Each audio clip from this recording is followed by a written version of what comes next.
જ્યારે શિવજી જે હતા ને એ જન્મ્યા નતા, એ પ્રગટ થયા હતા. ત્યારે ઉમા માતા જન્મ્યા હતા, પર્વતરાજની પુત્રી પાર્વતી. એમને શિવ જોડે લગ્ન કરવામાં બહુ જ રસ હતો, એટલે એમની તપસ્યા હતી. તો ફરતી આ વાત શિવજી પાસે પહોંચી.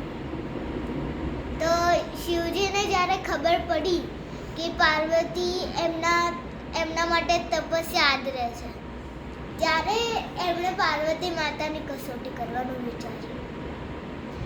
કસોટીમાં એમણે સંન્યાસીનું રૂપ લીધું અને પાર્વતી માતા જ્યાં બેઠા હતા તપસ્યા કરવા માટે એ જગ્યા પર ગયા.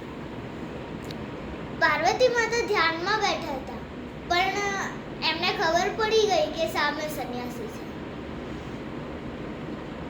એટલે પછી પાર્વતી માતાએ આંખો ખોલી. ભિક્ષા માંગવા આવેલા શિવજીએ સંન્યાસીનું રૂપ લીધેલું, એટલે ભિક્ષક કહેવાય. તો એમને પોતાની પાસે જેટલું હતું એ બધું જ આપી દીધું.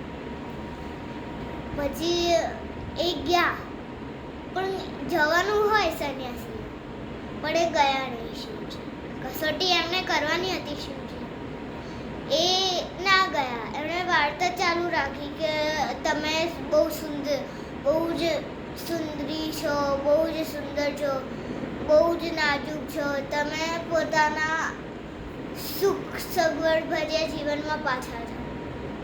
બહુ બધી વાર્તાલાપ થઈ 1 કલાક સુધી. પછી પાર્વતી માતાએ કંટાળીને કીધું કે શિવજીને મોંઘા વસ્ત્રો અલંકારોમાં રસ નથી.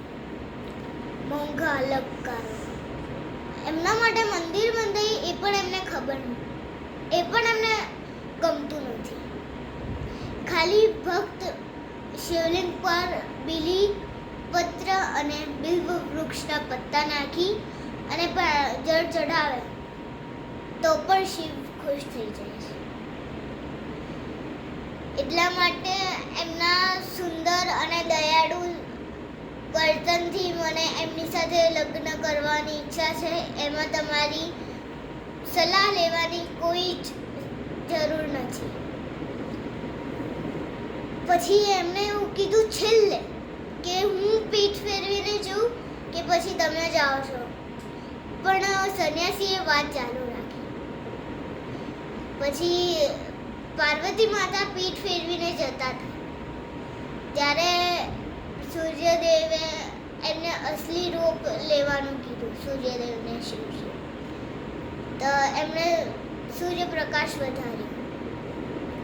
શિવજી એમના મૂળ રૂપમાં પ્રગટ થયા અને પાર્વતી માતાને પૂછ્યું કે હું મારા સંન્યાસી રૂપમાં તને બરાબર જોઈ ન શકી, હવે હું તને બરાબર જોઈ શકું છું.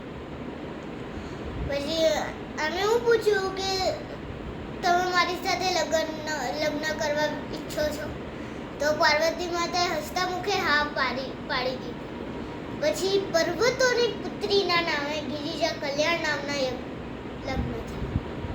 વાર્તા થઈ પૂરી.